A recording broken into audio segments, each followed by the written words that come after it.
All praise and glory belongs to Allah, the creator of this universe, the one who has created the system with an order. He's organized it, and He also guides the system. Actually, once read, you know how we spell God, so G-O-D. One of the persons who is actually agnostic is not really a person who has come to the understanding of accepting that there is a creator, but he wrote a book in which he takes the G of God as guiding, O organizing, and D as designing. So although he doesn't belong to a particular religion, but he has done enough research to find out that in this universe there is guiding, organizing, and a design. Since I'm talking to youth, I'd like to define what a youth is, because sometimes we kind of relate youth to the age of a person. Being a youth does not, as far as my understanding is concerned, it has nothing to do with your age. It is to do with the perception by which you see the world. A youth is defined of a person who understands the time that they live in, understands the circumstances, and is aware of the responsibilities that needs to be done. With me? If anybody does not understand the circumstances that they live in, and they do not perform their responsibilities, and their perception of looking at the world is not updated, then they are not a youth. Like old people, in my time, gas used to be 33 cents a liter. For $1, I could buy such and such.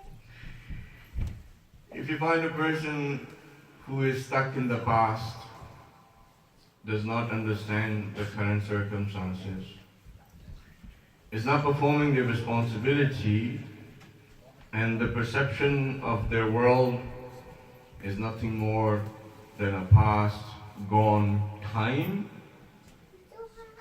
and they're reactive instead of proactive, they're an old man or a woman. So it has nothing to do with age. You can be 20 years old and still be an old man.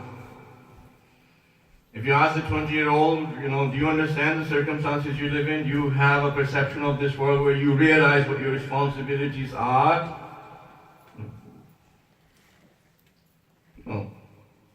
I know what Fortnite is, and I know what PS4 is, I know what Xbox is, and I know how LeBron James, I know basketball, I know, hockey, and he's an old man. He doesn't understand the circumstances of the particular condition. These things that person is involved in day-to-day activities, and even at night, are actually making him or her weak to be able to realize their responsibilities and to act upon them. They have become entrapped in the process of not colonization, but making a clone of the rest of the world. A youth in Islam is not that. A mu'min is a youth. So our definition has to be a little bit changed. By that definition, I think we can differentiate a lot of people. So that's one. The other point is that I was going to make is that sometimes when it comes to, and I think the topic that you guys mentioned was peer pressure, right? Do you think peer pressure is only for the youth? What do you think? You think that older people don't have this issue? They do. Peer pressure is actually an issue for every single human being, and we can realize that if we understand the way that we are. Okay? You can understand it the way that you are. So in order for us to be able to understand what peer pressure is, we have to kind of understand who we are and what we are. I think sometimes I get louder. It's not that I'm mad. I'll give the disclaimer in advance. I'm not mad or anything. Mad meaning not like mad meaning angry. Right? It's just the way the emotions come. They come out that way. So sometimes the speaker doesn't understand. So in order to understand peer pressure, we have to understand who we are and what we are. But peer pressure is of two kinds. One is that you can feel, and the other is that you cannot. Peer pressure is of two kinds. One is that you can feel that you're being pressurized by your peers, and the other you don't feel, but you will end up acting and later on realizing that you did that particular thing because of someone else. But at that moment, you did not realize. So how many types of peer pressure? Two. One is felt and the other is not. So the one that is felt, we'll talk about it in the end. The one that cannot be felt, we'll talk about it right now. Anyone who does not know science, I love science and I'm an energy healer, so I like the quote of Tesla where he said that if you want to understand the universe, you need to understand it in the form of energy, vibration, and frequency. Anyone who does not know science? Raise your hand. Everybody has studied some sort of science? Okay, so you know that every movement that happens in the atom, the electron that is revolving around the nucleus, produces two things. Anybody know? You said you know science and math, go for it. Not math, not math. No, neutron protons are in the nucleus, and then there's electron that revolves around the nucleus, right? So it creates movement. That movement, what does it produce? Come on, grade 11. Energy, yes. Heat, yes. Electricity, thank you. One more thing. Magnetism. You know, like we should know more about the creations of Allah subhanahu wa ta'ala than anybody else because of our love for Him. The more you love Allah subhanahu wa ta'ala, the more you want to find out what He's created. You know, the parents, they love you so much that your scribbles, with just crayon, they'll frame it and put it in their office. Or they will have it on their fridge.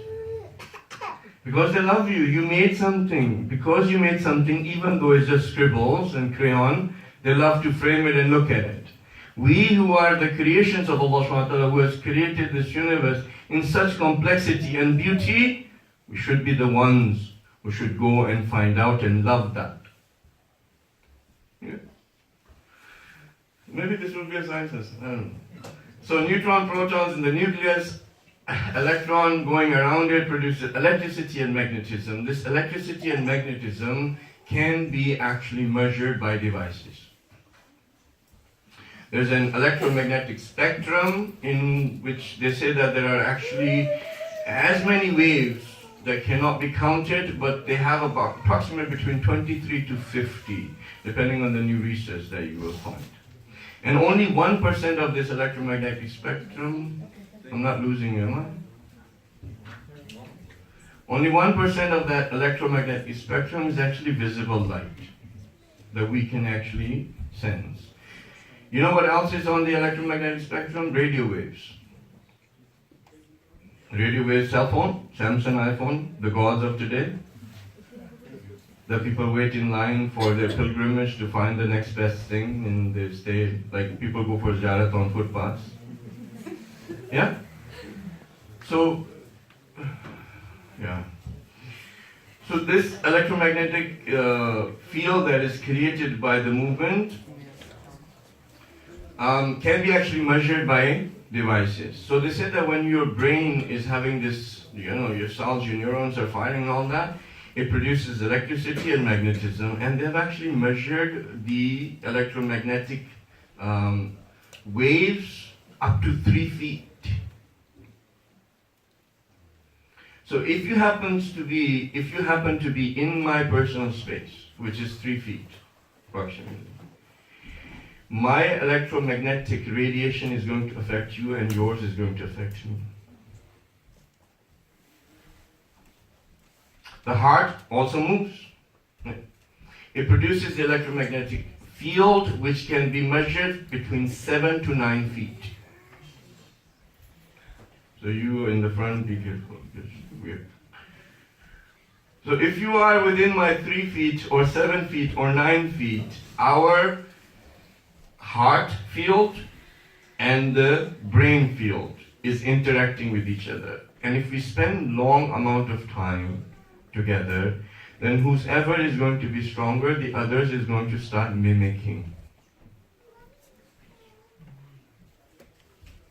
You will start vibrating at the brain frequency of mine, if mine is stronger. And if your heart field is stronger, then I will start vibrating at the same frequency as your heart field. Now what is happening here is that there is an interaction that we cannot feel. Right? You cannot feel that. But it is happening. So like I said, peer pressure is of how many kinds? 2 kinds. One is felt and the other not. So if you choose a person who's, the neurons that are firing with all of this sort of hyperness and ADHD, and they just don't have like a focus, they're too hyper, or their attention span is 8 to 12 seconds, which is also yours and mine almost, guess what's going to happen? In the 70s, the attention span used to be around 45 minutes to an hour. In the 90s, it got down to 30, 35 minutes. Does anyone know what is the attention span of the latest research in 2019? 6 seconds. 8 to 12 seconds. And you don't believe me? I mean, I've been talking for the last 10 minutes, but if you don't believe me, when you go home, if your Wi-Fi does not load a particular website within 3 seconds, you get frustrated. Yes or no? The website, if it doesn't load in 2 to 3 seconds, you're like, my Wi-Fi is so slow. 500 Mbps, or 250 or 150, this was like unheard of. I know in 1995 when we have to do something on the internet, it was like, we used to hear that, and it would take a whole day to maybe download a clip which was like 5 minutes. So if you've chosen someone to be near, whose brain activity is actually all distorted, if you stay with them long amount of times, or you interact with them long amount of times, you're going to also be like that. I don't know if you've ever been in the company, for example, of Ayatollah Bahjat, may Allah subhanahu wa ta'ala bless his soul. His salah is quite famous. You might have seen it on YouTube. Crying. When people used to sit down with him, and he would not even say anything, they will get up feeling energized and spiritual. The traditions, they state that it is better for you to be in the company of a scholar than so many other even worships. Why? Because if a scholar is truly a God-fearing, someone who has control over their self, if you are just in their company, just being in their company is going to relax you, is going to energize you, is going to give you spirituality. You still don't believe? Have you been for Zara? You've been to Iraq or to Iran, or have you? Don't you notice as soon as you enter into the haram of the Masoom, what happens to you? You haven't read any Ziyarat yet. You haven't done nothing. You just enter into that space. And you feel it. Right? Still again, if you haven't been for that, if you have a room where you pray your salah, when you enter into that room, the feeling, and when you go into another room, the feeling, totally different. If you still want more. I think we have some older people who might be married. Once they have had a fight, get out of the room, and when you go back into the room, you'll find your shoulders going down. You won't be able to breathe very good. You'll feel stuffy, and your brain would be heavy. Okay, there are some married people. And it has happened to all of us. If you're not married, your brothers and sisters, if you guys fight in that room and somebody else comes along, your parent comes along, and you guys are all sitting quietly and say, "What happened?" "Oh, we didn't do anything. I was just sitting down, we didn't do anything." The parent coming into the room can actually feel that particular energy and say that something has gone wrong in this room. With me? So, there is a particular peer pressure that you will get in the company of someone, depending on how their thought process is and depending how their heart is. And the reason why I use the word heart, it's not necessarily just that pump, but this pump that we have inside of our chest actually moves with our emotions. Yeah? Okay, and you want me to prove it? Okay. If I was to say to one of the brothers, okay, and I'm not just particularly looking at you for any reason, okay? So if I said to one of the brothers to come up here and to share an experience of peer pressure that they have felt in their high school for 5 minutes.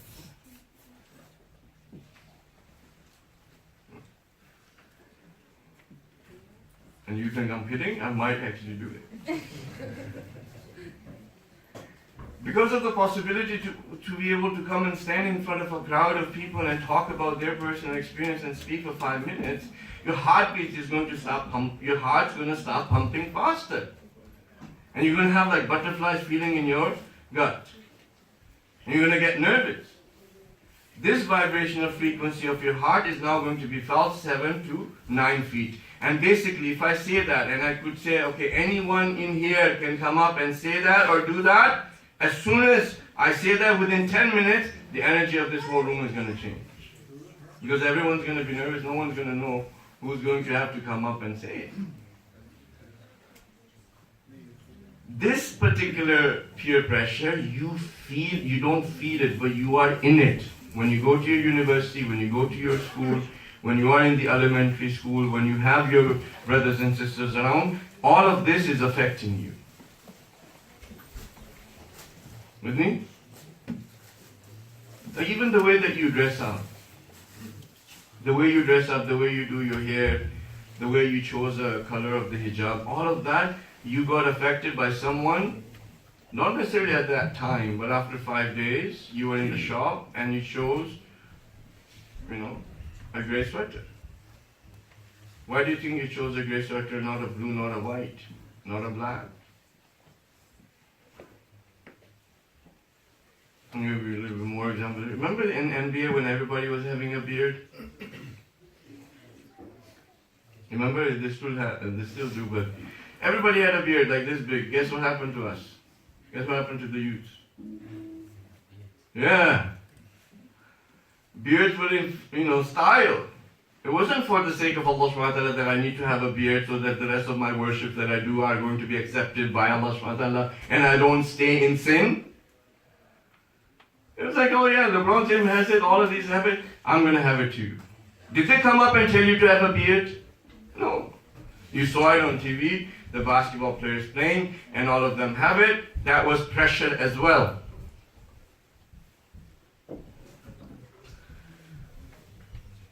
Even for our sisters too. When you watch TV, when you are, like weight issue. Right? I'm going to be on this diet, I'm going to be on that diet, I'm going to count my calories, I'm going to go to the gym, and I'm going to have my biceps, and I'm going to have my six-pack. Where do you think you're getting this from? You think that is health? Just because you have a six-pack, you have a healthy, this is like a healthy body? No. All of the protein shakes and all of the steroids, all of those sort of things that you're putting in and then going through and putting your heart into that excruciating, 150, 160, 170 beats per minute. You think it's healthy? Breaking your muscles to the point where, I'm being, hurting for 2 or 3 days and can't even lift a cup of tea. Why? Because, some hero in Hollywood decided to have a six-pack and, a cut body. All of the brothers, I'm going to have that too. We, in our day-to-day life, we are being influenced all of the time. And this pressure is there. Sometimes it is felt. Sometimes it's not. With me? Right? Okay. Another issue we have for our brothers and sisters, and actually I was going to bring this a little bit later on, but that's okay, we'll talk about it. So there's a few main issues for our youths. Okay. One is your outer image. One is your outer image. The second, I don't know if we're going to call it as your inner image, but we'll say okay. So outer image and inner image. Outer image is your body, your clothes, your style, all of that. Inner image is your self-worth. Okay? Outer image is what? It's okay, you can talk, it's fine. Style. Your style, your ambience, the color you choose, right? Outer image, your body structure. Inner image is your self-worth. Both of these images will define what you think of yourself. With me? Okay. As far as your self-worth is concerned, no one can determine that other than yourself. With me? No one should be able to determine your self-worth but you. If you're not determining your self-worth by yourself and someone or something else is determining it, guess what? It's the pressure of that environment or that is affecting you. People will, okay, this is a Note 9. Hopefully the 10 will, whenever it comes, or maybe I get the Samsung phone, I don't know. Right? So, I have this phone, you look at me, ooh, Maulana sir. Note 9, Edge. Now, me wearing the dress of the Holy Prophet, being on the mimbar, the place where the Prophet used to deliver the sermons, just shifted out of your mind as my worth. And all of a sudden, this phone made me worth something to you. Do you think that's fair? Is that my real worth? No.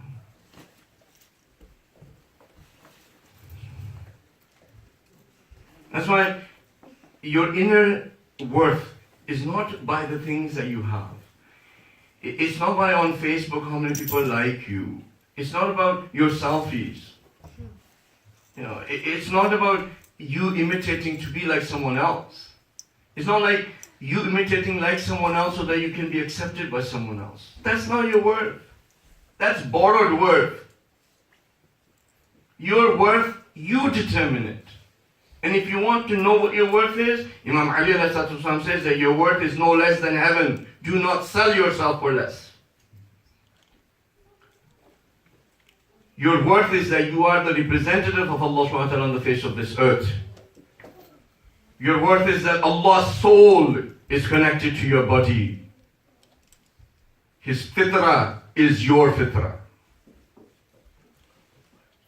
The nature of Allah subhanahu wa ta'ala is your nature. فِطْرَةَ اللَّهِ الَّتِي فَطَرَ النَّاسَ عَلَيْهَا لَا تَبْدِيلَ لِخَلْقِ اللَّهِ The nature of Allah subhanahu wa ta'ala says that I have given my nature to people. And there's no change in my creation. There's no exception. You have the heart which can be inclined towards the Holy Prophet, towards Ahlul Bayt and the Muslim. That is your worth. If worth is determined by the uniqueness and pricelessness of something, guess what in this universe? What is the most unique and priceless thing? Come on. Is it gold? Time, no. Time is even relative as a point of reference. It doesn't even sometimes... I don't want to get into time. No. What's the unique that does not have a partner? Which? Yeah? With partner you understood. There is no one, La Sharika Lahu, like there is no one like him. Laysa kamithlihi shay. If the worth of something being precious is because it is found to be the least amount, then the most priceless worth being or thing in this universe is Allah. Because there is no two. He has given you that worth, and we decide to give it to Samsung iPhone. We decide to give it to Facebook. We try to give it to Twitter. We try to give it to that selfie. We try to give it to drugs. We try to give it to other people who have no worth in their own mind, that they want to compensate that by going to clubs, by drinking, by doing dancing, by doing what? I have that. Oh, look at their life. If their life is so, so full, and they have so much peace and tranquility, why is it that every week you find that someone has actually died of drug overdose, or they decided to commit suicide because they could not live any more of that pain that they were feeling while they're living? Some of you even would spend $300, $400 or $600 or $800 to go and buy that bag of that person who decided that her life was not worth going forward.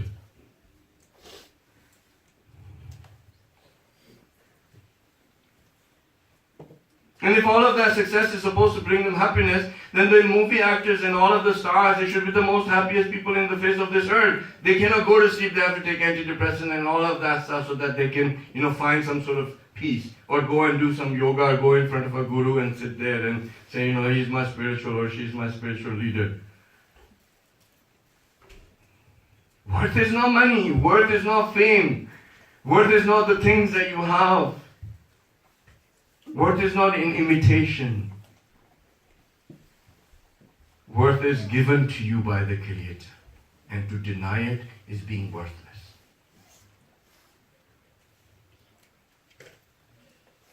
And to take it from someone else, there is no one else who has the right to give you your worth other than Allah.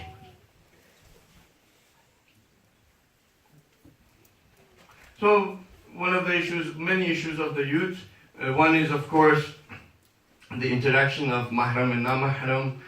You have the issues of, when you are in high school or university, of girlfriend, boyfriend, you have the issues of dating, you have the issues of drugs, you have the issues of peer pressure, you have the issues of how much video games can you play without being actually addicted, like you are addicted to cocaine or LSD. Fortnite is being banned in UK because of the addiction level. It's like worse than the withdrawals are worse than actual hard drug stimulants like cocaine. If you don't think that okay, fine. You think this is not right? When you go home, okay, I'm going to kind of try, this is a hypothetical situation, but if I had the power to be able to just wave my hand and then the whole of Vancouver would lose the Wi-Fi.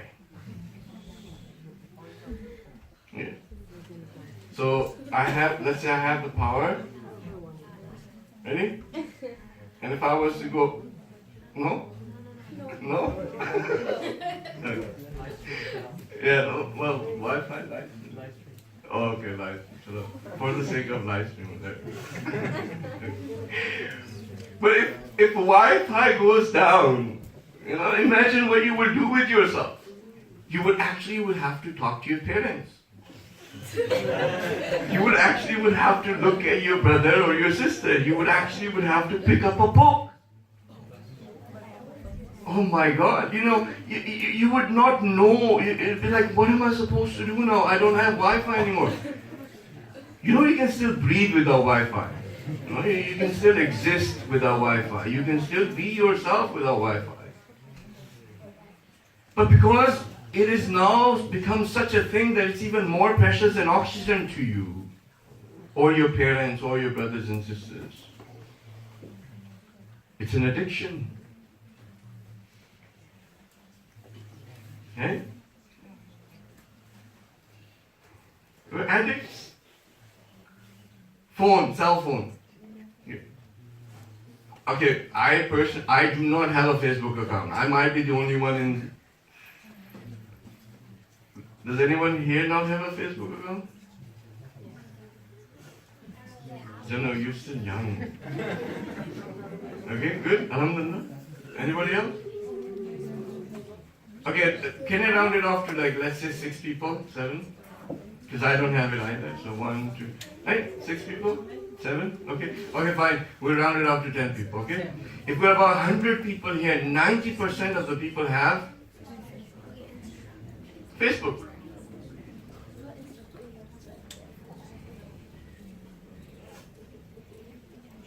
Guess what happens with Facebook?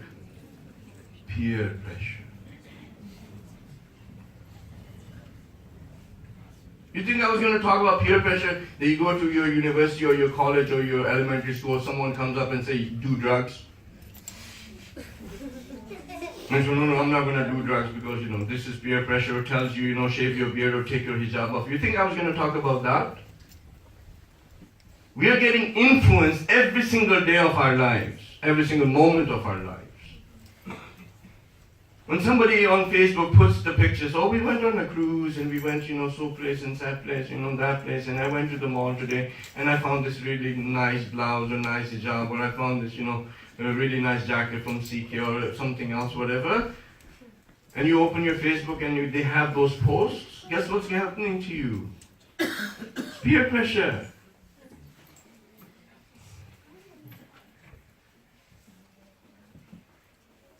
Even the older people, I was going to talk to Urdu, but anyways, you know that this cousin of ours just bought a house which is 7,000 square feet, and look at us. We're only living in 1,500 square feet. You know the husband of hers just bought her a $10,000 ring because she posted on Facebook, and you never buy me anything? I think the diamonds are the most wasteful money that you can ever spend. You can't even eat them or chew them or do nothing with them. It's like you spend $10,000 on a rock that's a little bit bright and clear, and it's supposed to show the love of the other person. At least have some benefit. You spend $10,000, at least the person you love should get some benefit. They don't get any benefit. If you end up eating diamonds, you die. You know that. But if you end up eating some, it's there's no use, and then they say, oh, diamonds are forever. It is the symbol of love. How is that the symbol of love? The symbol of love stays in a cabinet, locked cabinet, for the whole month, and once in a while comes out, and the woman is wearing it, and she shows to everybody else that, look how much my husband loves me. While in the same household, the husband and wife are fighting every single day. All of this, where do you think is coming from? Why are we in this state? It's because of peer pressure. Peer does not just necessarily mean your friends. It means anyone who you are connected to. And guess what? We are connected to every single atom and molecule of this universe. Gravity is your peer. The moon is your peer. You're not separate, you know that. The Holy Prophet has said that all of the creations of Allah subhanahu wa ta'ala are the family of Allah subhanahu wa ta'ala, and among you, whoever takes care of the family of Allah subhanahu wa ta'ala will be the most loved and close to Allah subhanahu wa ta'ala. You know that 25% of the world's population is using 70% of the natural resources of the world and producing 80% of the pollution of the world. And guess what? The same 25% who lives in the West are the biggest propagators and defenders of the environment. And they say to the third world countries, you're creating the pollution. Baba, you've used up 70% of the natural resources and produced 80% of the pollution. And now you're saying that we should think about the environment.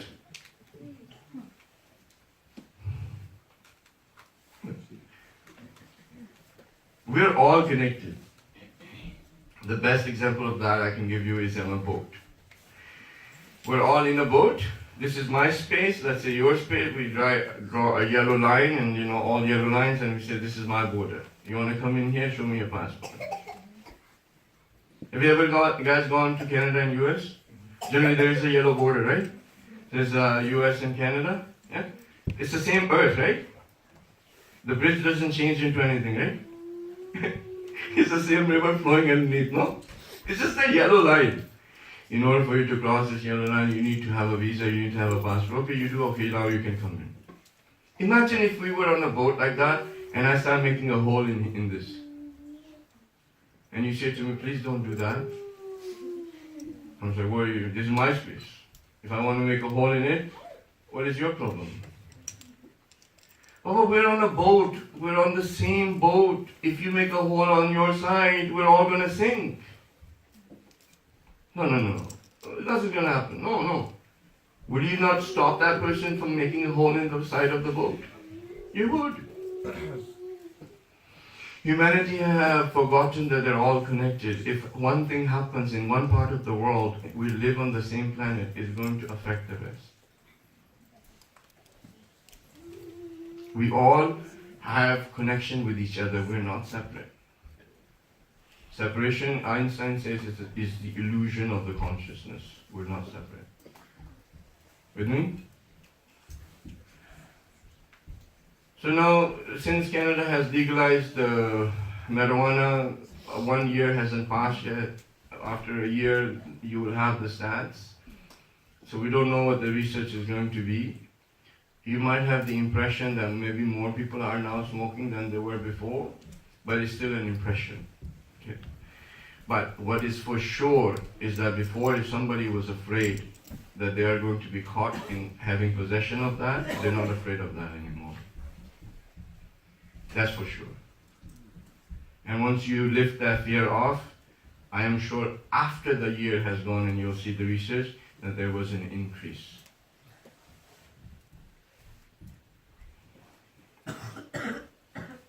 And these drugs that are being legalized now, they are being legalized because there is a pain inside of the person's soul that they want to get rid of.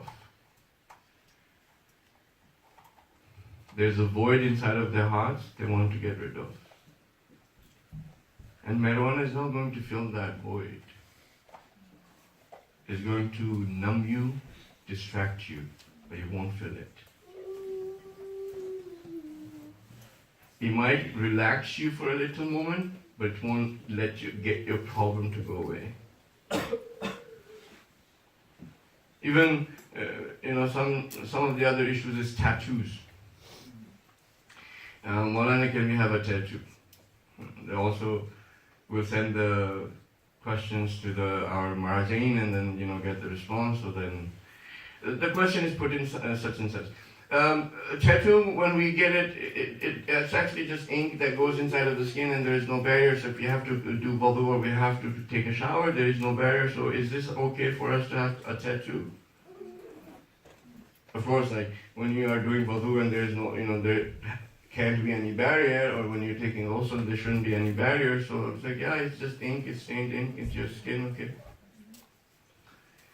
But where you forget to actually ask them, by having a tattoo, I would be associated to that part of the group of the community or the citizen or the media or the movies or the sports, where these people are known for God less, God, no fear of God, God less, atheistic propagandic, dogmatic, where they call the religion as dogma, where they are propagating that there is nothing that has created, it's just evolution, and then everything that you have is just in this world, and do whatever that you want of your heart desires, that you are going to be associated with those people. Can I have a tattoo? Can I be branded? That's where tattoos come from. There's a form of branding, so that you can be recognized which tribe you belong to. As far as I know, it started in Africa. Because there are tribes, they have a particular pattern that they would use the ink with the needles, and they would know this person from that tribe. Do we want to be branded from the tribe of, Jay-Z or Britney or, I don't know, any of the rappers or any of the movie stars? Do we want to be branded like that?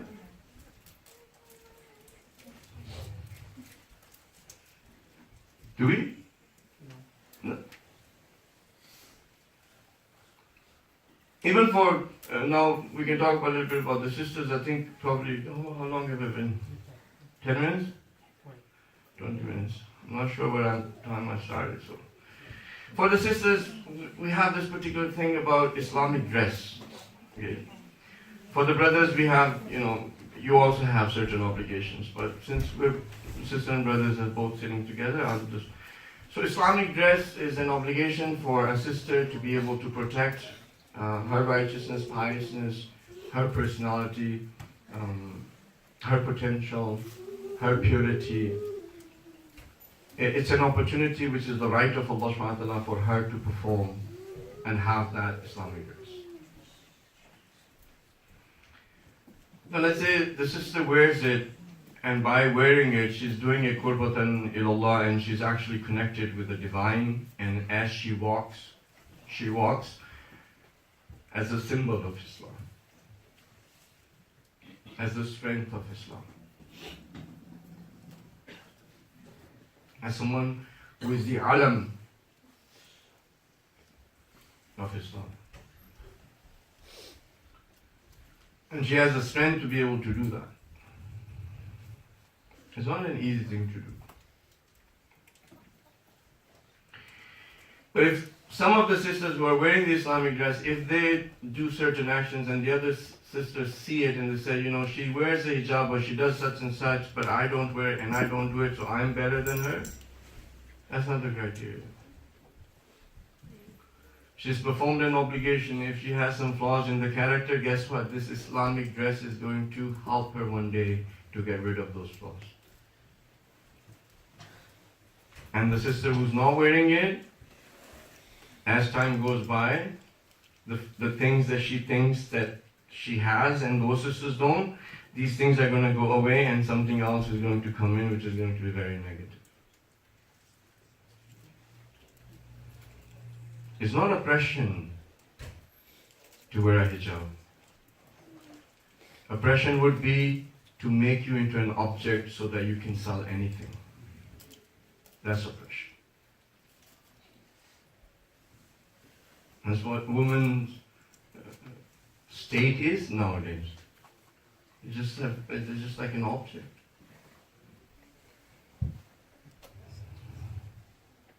Islam wants you to be a divine being, not an object for things to be sold. And since I'm talking to the sisters, you guys need to feel that power.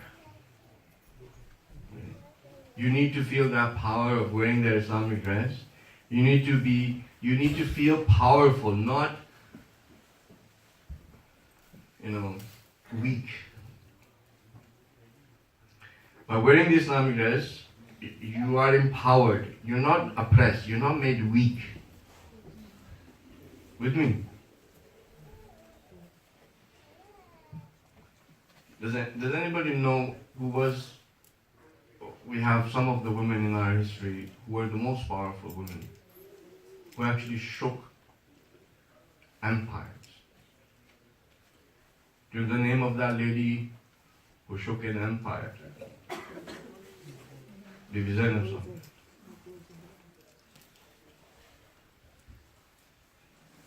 shook an empire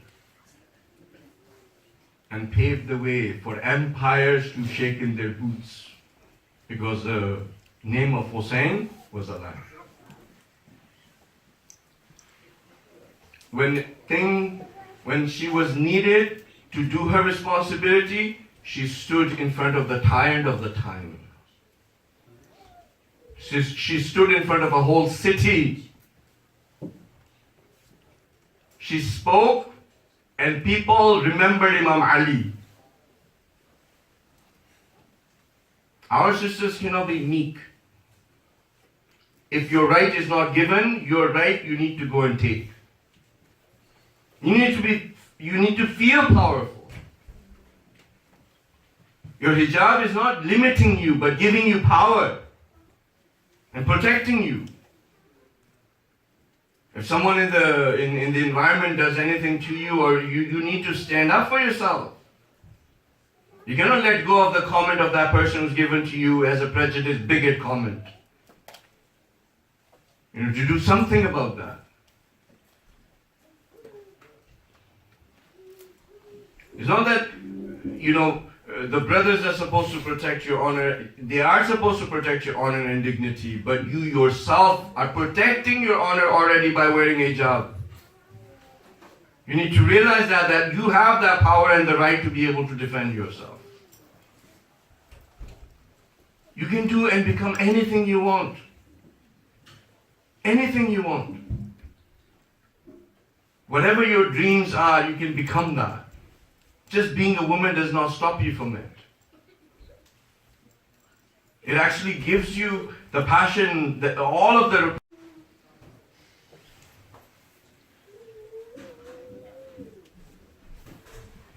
If we are going to be under the same pressures as we are right now, and we are going to let it influence our lives, I'm sorry, but the time for the advent of the Imam is going to keep on getting delayed. In front of me are the hopes of the Imam of the time. Every one of you is a hope for the Imam. I'm 45, I lived half of my life or more or less. What more? I haven't been able to do enough. That Friday came and he's not here. No matter how many centers our generation opened, no matter what they did, no matter how much money they spent, no matter what they did, it was not enough. Today is Friday and he's not here. If our efforts were good in the right direction, then this Friday should not have gone without him. But it's gone. You are our hopes. You are the hopes of the Imam. You need to do something to break this cycle. Do not divide yourselves. First, know about your religion, know about your faith, know about your ideology. Instead of knowing about your faith or ideology, you get into the pressures of start polarizing yourself. Oh, this guy is, such and such, and this guy is such and such, and he's following such and such, and he's following such and such, and you're dividing yourselves. What for? If you're from Iraq, if you're from Lebanon, if you're from Pakistan, if you're from India, it doesn't matter. We speak a different language, maybe we look a little bit different, maybe some people like more spicy, some less. But we are one body.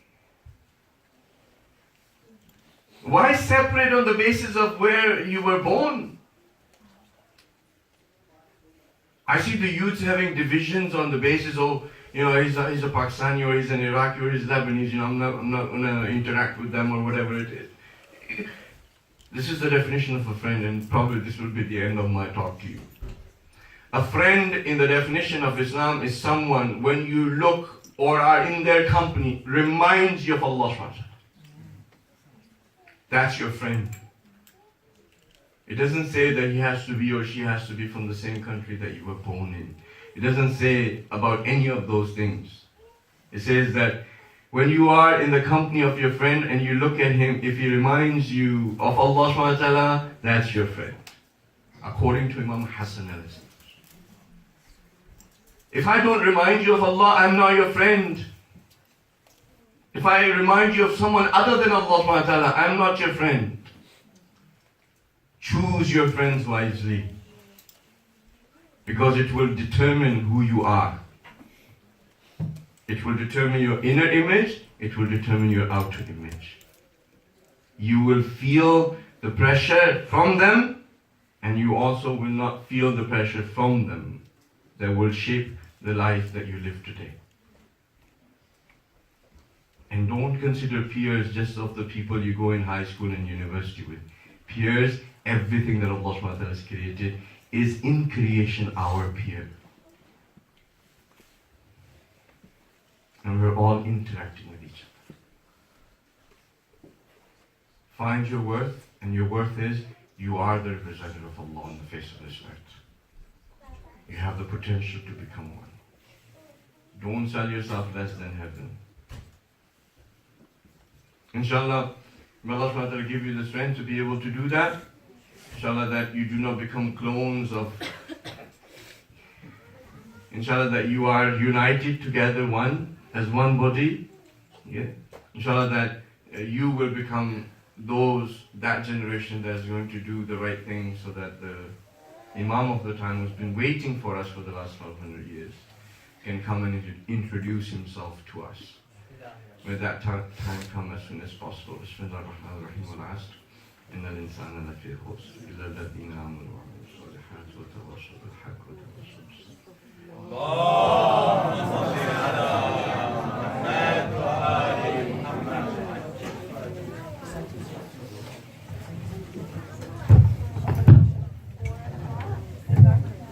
Thank you so much, Sayyid Hasan, for the beautiful lecture.